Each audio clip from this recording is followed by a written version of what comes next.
ഗോപാൽജി പറഞ്ഞതൊക്കെ നുണയാണെങ്കിലും എൻ്റെ അവസ്ഥ ഏതാണ്ട് അതൊക്കെ തന്നെ. പട്ടി അഴിച്ചു വിട്ടാൽ ഞാൻ ഇനി ഓടും.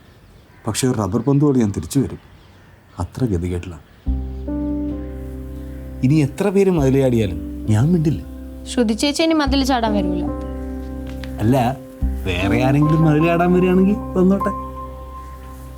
പിന്നെ ഇവിടുത്തെ മതിൽ ചാടാൻ ആൾക്കാർ ക്യൂ നിൽക്കല്ലേ. അല്ല, എൻ്റെ ഭാഗത്ത് തീർപ്പൊന്നും ഉണ്ടായില്ല എന്ന് പറയുമായിരുന്നു. എനിക്കിഷ്ടമുള്ള ഫുഡ് ഞാൻ കഴിക്കണം. എങ്കിലൊരു കോംപ്രമൈസ്. നിങ്ങൾ ഓടിച്ചു വിട്ട ശ്രുതി ചേച്ചിയുടെ വീട്ടിൽ പോയി ബർഗർ വാങ്ങിച്ചു വരണം. ഇപ്പം തന്നെ, ഈ നിമിഷം തന്നെ ഞാൻ പോയി വാങ്ങിച്ചുകൊണ്ട് വരാം. ആ അഡ്രസ്സ് ഒന്ന് വാട്സാപ്പിൽ ഇട്ടാൽ മതി. പിന്നെ എൻ്റെ കാര്യം ഒന്ന് പട്ടിയോട് പറഞ്ഞേക്കണം. Burger burger burger.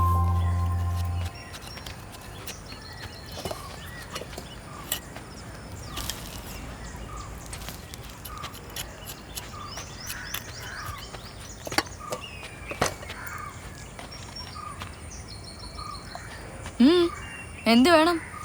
ഞാൻ കിണുങ്ങാതെ കാര്യം പറയണം മിസ്റ്റർ. പിടിച്ചു പുറത്താക്കാൻ ഇവിടെ സെക്യൂരിറ്റി ഒന്നുമില്ല. ആരംഭശൂരത്വം. ജോലി കയറുന്ന ആദ്യ ദിവസമായിരുന്നല്ലോ, അതുകൊണ്ട് പറ്റിയ തെറ്റാ. ഇത് പറയാൻ ഇവിടം വരെ വരണോ? ഒരു കത്തെഴുതി അയച്ചാൽ മതിയായിരുന്നു. ശ്രുതിയെ ഓടിച്ചതിന് പകരമായി അവിടുത്തെ പട്ടി എൻ്റെ പുറകെ ഓടിച്ചു. ഉള്ള ജീവൻ കൊണ്ട് ഞാൻ എൻ്റെ നാട് വരെ ഓടി. ബർഗർ കൊണ്ടുചെന്നില്ലെങ്കിൽ എൻ്റെ ജോലി പോകും. തന്റെ ജോലി പോയാൽ എനിക്കെന്താ? ഇവിടെ ബർഗറും മണ്ണാങ്കട്ടി ഒന്നുമില്ല.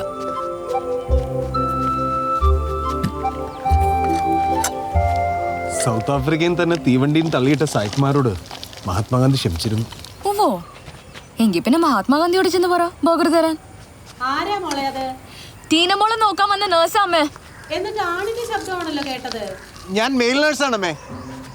അതെ, എനിക്ക് ഒരുപാട് ജോലിയുണ്ട്. താനൊന്ന് പോകുന്നുണ്ടോ?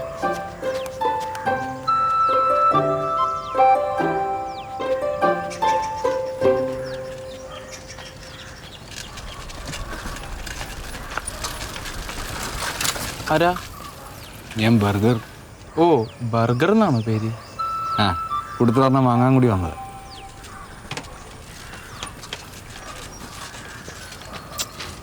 എന്തിനാ നിക്കുന്നത്?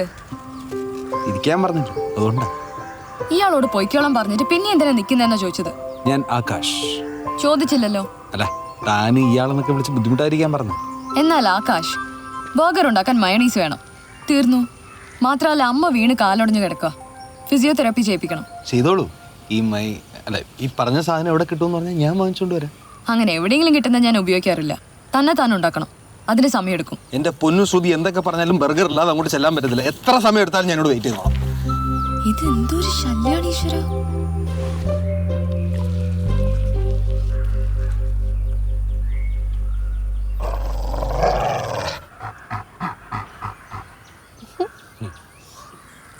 ബർഗർ എങ്ങനെയുണ്ട്? അടിപൊളി.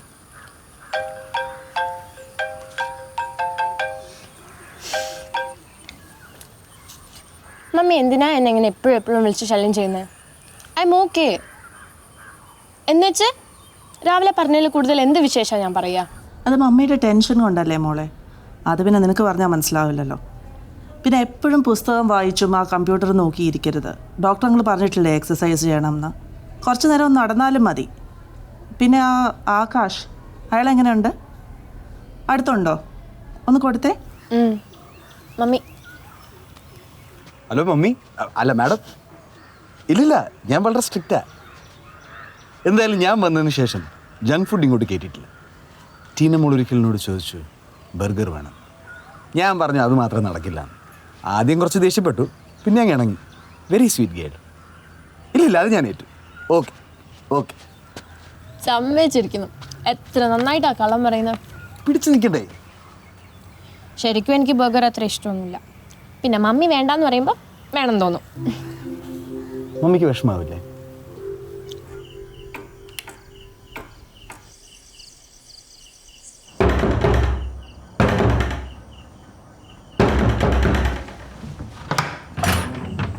ടീനമ്മക്ക് ഭയങ്കര തലവേദന. ഈ നേരം വരെ ഉറങ്ങിയിട്ടില്ല. 2 വട്ടം ഛർദ്ദിക്കുകയും ചെയ്തു. ഒന്ന് വന്നേ. ദൈവമേ, എന്തു പറ്റി? തല പൊളിയതുപോലെ. അതെങ്ങനെയാ? ഈ നേരം വരെ ഈ കുന്തത്തിനകത്ത് നോക്കിക്കൊണ്ടിരിക്കുമല്ലായിരുന്നോ? പിന്നെ അങ്ങനെ തല പൊളിയാതിരിക്കും? ചേച്ചി ഒരു തുണി നനച്ചെടുക്കും നെറ്റിയിലിടാൻ.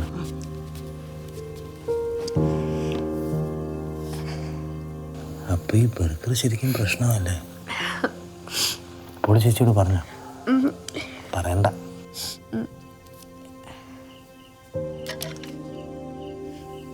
അതെടുക്കണ്ട, വേറെ സ്ഥലത്ത് ഡ്രോയിലുണ്ട്.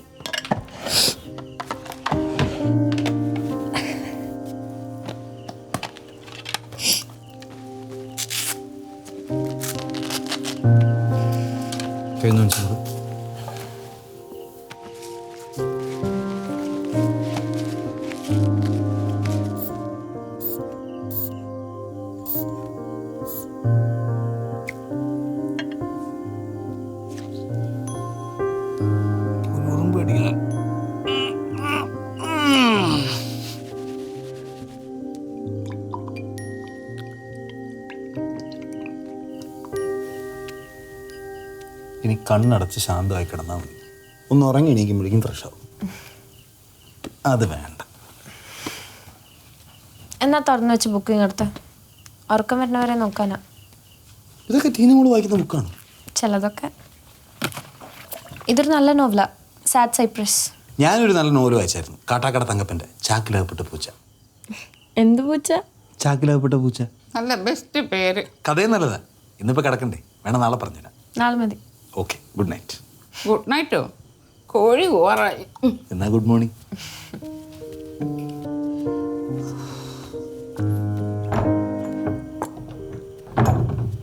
ചേച്ചി ഇവിടെയാണോ കിടക്കുന്നത്? ആ, അകത്തോട്ട് തന്നെ കേട്ടില്ലല്ലോ. പട്ടി അഴിച്ചു വിട്ടിരിക്കുക. പുറത്തോട്ടുള്ള വാതിലൊന്നും തുറക്കണ്ടാകാച്ചാ.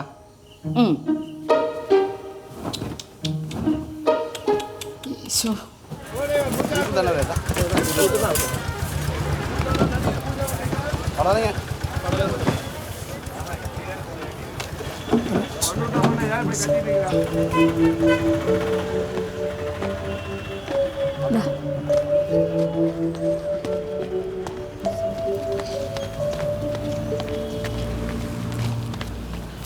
ഞാൻ കടയിൽ നിൽക്കുന്നുണ്ട്.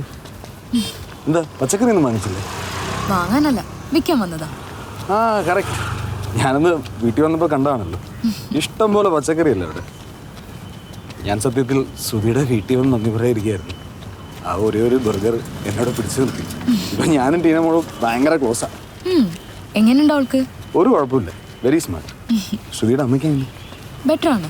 ഇന്നലെ ആരും പിടിക്കാതെ 5-6 അടി നടക്കുകയൊക്കെ ചെയ്തു. ആഹാ, ഒരു കാര്യം ചോദിക്കാൻ പറ്റുമോ? അന്ന് ഞാൻ വീട്ടിൽ വന്നപ്പോൾ അച്ഛനെ കണ്ടില്ലല്ലോ. എങ്ങനെ കാണാൻ? ആർക്കും കാണാൻ പറ്റാത്ത സ്ഥലത്തേക്ക് അച്ഛൻ നേരത്തെ പോയില്ലേ? Oh my god, I am sorry. ഒരു പരിചയമില്ലാത്ത ഒരാൾ മരിച്ചതിന് ഇത്രയും ഷോക്ക് എന്തിനാ? ശ്രുതിക്ക് അന്നുണ്ടായ ഷോക്ക് ആലോചിച്ച് ഞാൻ ഷോക്കായി പോയതാ.